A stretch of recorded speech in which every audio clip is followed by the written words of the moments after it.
John and Nick from Duran Duran, what a pleasure it is to meet you today.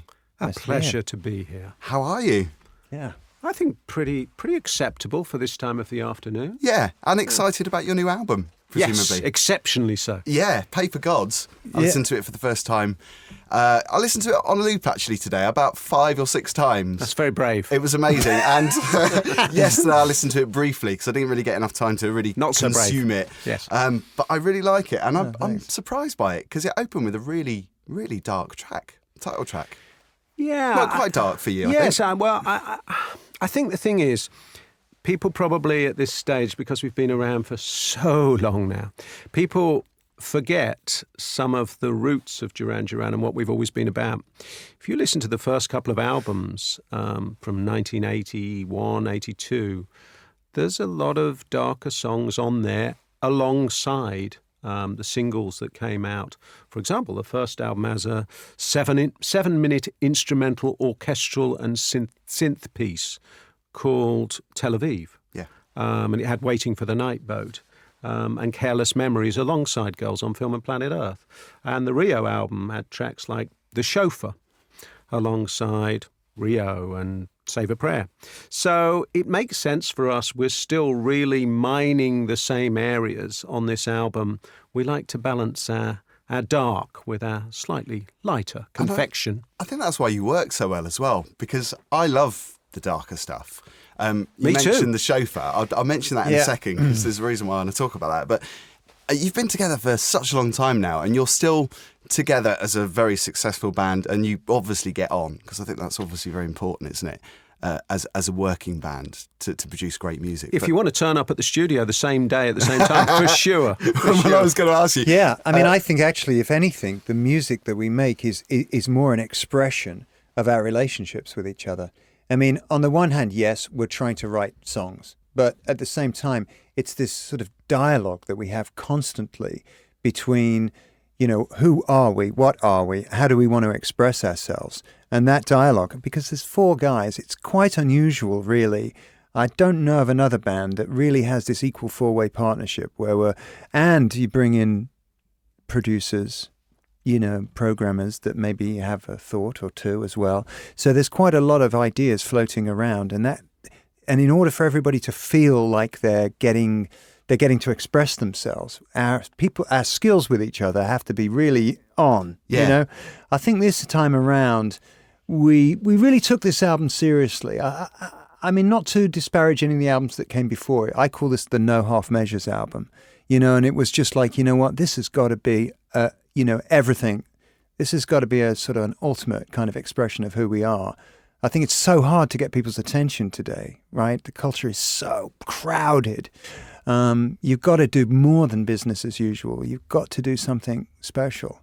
And yeah, we kind of think we've done that this time around, but we'll really, like Nick says, we really won't know for a few years. Yeah, well, I think it's the secret of your longevity, isn't it? You've been together since 1978. You've gone through a lot of, changes musically, not just with yourself, but with the music industry as a whole.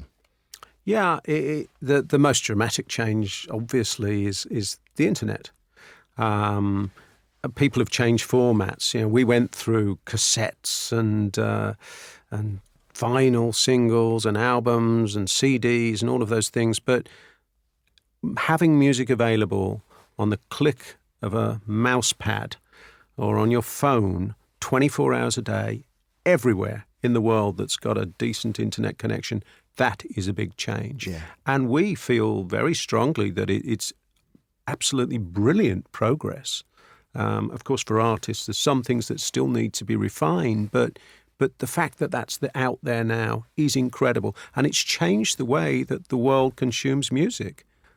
John was saying the other day, most people listen to things on shuffle now. Yeah. So you'll end up with, a punk track next to a disco track, next to a classical piece of music. And actually, there's something rather thrilling about that all those things, if they're in your iPod or your computer, that those things all fit together and you enjoy them all. And somehow, yes, they do work. Absolutely. Yeah, you mentioned The Chauffeur. I remember being a 12-year-old boy at the time that came out, 1982, I think it was, wasn't it? Yep. And I remember not just the track, it's my all-time favourite Duran Duran track. I just think it's phenomenal, especially when you perform it live as well. But I remember seeing the video at a very young age and being really intrigued by it. But there was such controversy about that video. It was obviously two women slow dancing together in a multi-storey car park, desolate, black and white, great imagery. I just remember that time it being controversial. Nowadays, of course, it probably wouldn't be as much, but still effective, still powerful video.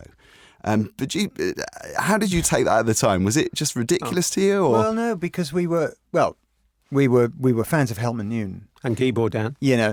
So that was like, so we knew where we were going. We knew what we were after for that. In fact, Nick and I, as we were going through the screen content for the next tour, we got to that one and we were like, well, we can't improve on that. I mean, it's just, and it's something that you welcome seeing on a big screen. It's never really been bettered in that style, It's such a haunting track as well, though. I think the visuals really, made it work even more.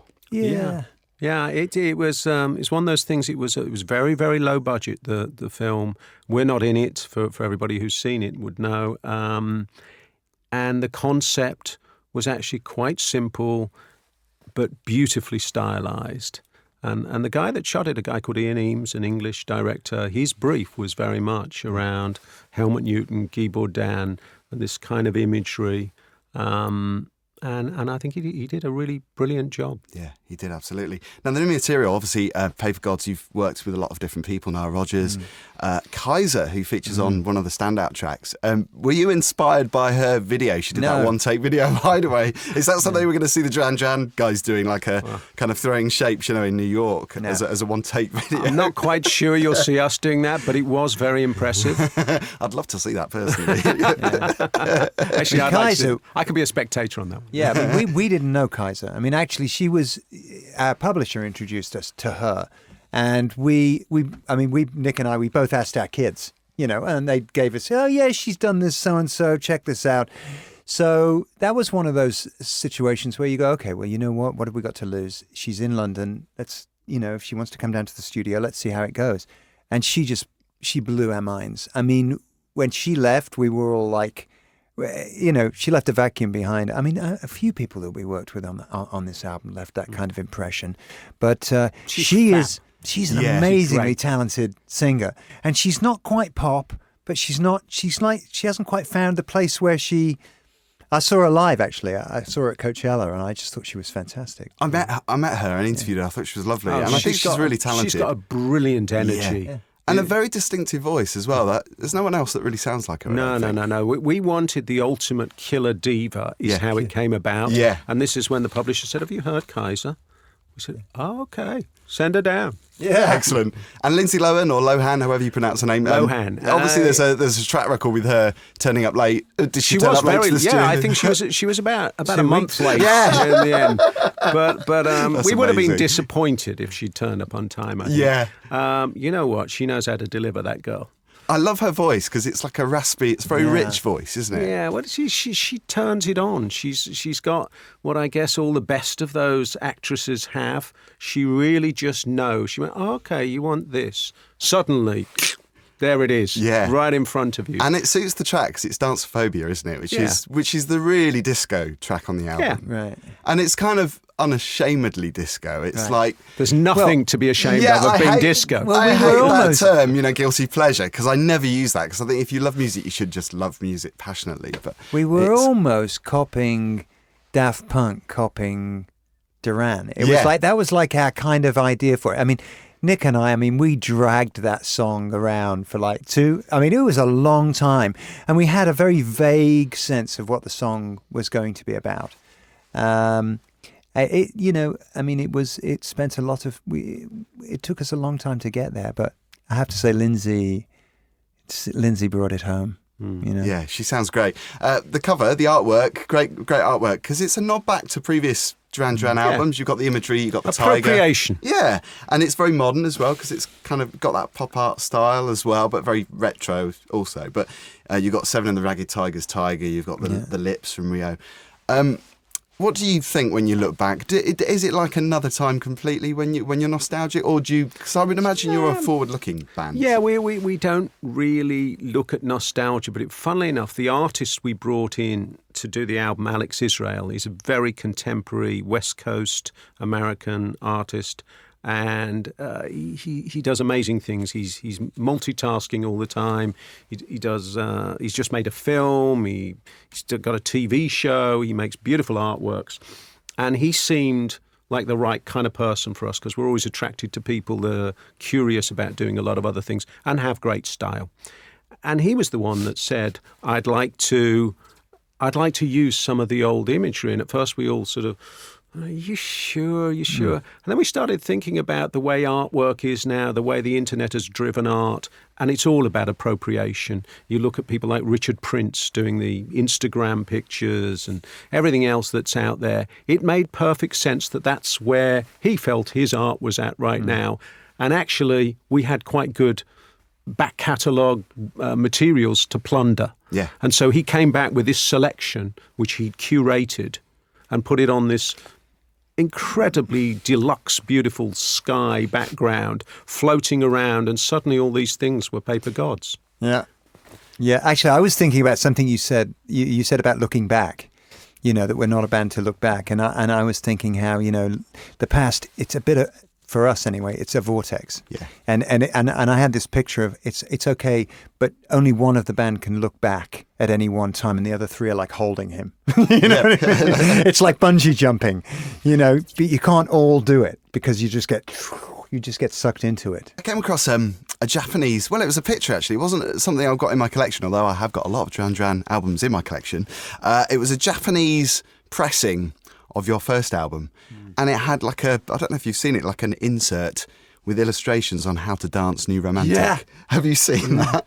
It just made me laugh because I didn't realise there was like a description of how you did it, how you danced like that. I just thought it was just kind of meandering about. Yeah, no, it was very specific, and the Japanese are quite precise. They don't like to get things wrong. Yeah. Except sometimes with spelling, because actually I remember seeing our first page in a Japanese magazine. It was a magazine called Music Life, I think, and John and I were very excited about it because we wanted to go over to Japan, and they said, no, you're really starting to catch on there, guys, and look, they've given you a full page in their magazine. It's this photo. And they showed us the photo, and I'm not joking at all. It said Duran with L's. And I said, oh no. I said, but are we going to be able to figure that out? They said, oh yeah, don't worry. It's just that they translate it first back into Japanese and try and make their version, and then somebody translates it back. They said, look in the magazine, look, I can show you another one here. And there was a picture of Iron Maiden, but underneath it said Metal Virgin. Were you ever aware that people were actually doing this though? I mean, looking out into the audience, did you ever kind of suss that people were New Romantic dancing? Well, learning the moves. It's a bizarre thing, isn't it? Well, they weren't allowed to stand up then. When we played shows in Japan at the beginning, they had gentlemen with caps on and white gloves that every time somebody stood up, they went and sat them down. Oh, really? We don't really know whether they ever did that dance. I want to ask you about your career highlights, because there's a lot of very special things that you've done, a lot of monumental things that you've achieved, not just record sales, but obviously performances and collaborations and everything. Is there one thing that sticks out, or is it like an ongoing? There's a lot of things. Achievement. We've been extremely lucky to work with amazing people and to have some fantastic experiences. Lots of things. I remember the first time we landed in New York, I don't think I was ever as excited in my life as seeing the Empire State Building and the Chrysler Building and the Twin Towers as we were landing. We worked with David Lynch on the last album, made a film with one of our favourite film directors. He's incredible. First time we played at Madison Square Gardens, first time we played at Wembley. The Olympics was fun here, playing in Hyde Park. A View to a Kill, James Bond, that was kind of interesting too. But I guess it's not just the things where there is a mass of people. Because you've sometimes, what was that club we played? The El Macumbo in Toronto. For some reason, that always stuck with me as being one of the great Duran shows. There was probably 400 people there. intimate. Yeah, I mean, the first year at least, everything's fun, isn't it? Yeah. Because you're, like Nick says, you're going to New York for the first time, you're going to Paris for the first time, you're going to Tokyo. Yeah. You know, and I have to say that I can't imagine doing it, you know, it being more fun than going with a band. You know, it's a great way to do it because, you know, fans are meeting you. People want to show you a good time. You know, your records have established this bridgehead where people are being very generous towards you, you know. So it's a really wonderful way to see the world, you know. And then obviously you start getting a little blasé, been there, seen it, done it. Are we really in another, you know, these 5-star hotels, really? What a show. You know? And then you kind of have to dig a little deeper, you know, as you get older. You know, we work very hard at staying inspired by what we do. I mean, Monday, Nick calls me, bank holiday Monday, right? And he's decided he wants to go to Dismaland, you know, I'd like in to Weston. see that. You and should. I live out that way. And I hadn't heard of it. And he's like, oh, no, Johnny, it's great. And so we end up going, and we go with our video director, Nick Egan, and we it was like a works outing. You know? And it was fantastic fun. And you know, and it was like, and as we're doing it, we're talking about the video and blah, blah, blah, blah, you know, but really we're there for this experience, you know, and that's the kind of thing that keeps us interested in our own art, you know. What an amazing concept that is as well, to tilt it on its head. Well, if anyone hasn't been and you have the opportunity to go, you should go. It's like a dark version of Disneyland, isn't it? It's just making everything sinister. Yes, but beautiful and artistic and gothic and fabulous. I can see why you like it. I love things like that. There's a theatre company, and I can't remember what they're called off the top of my head. It's going to come to me in a second.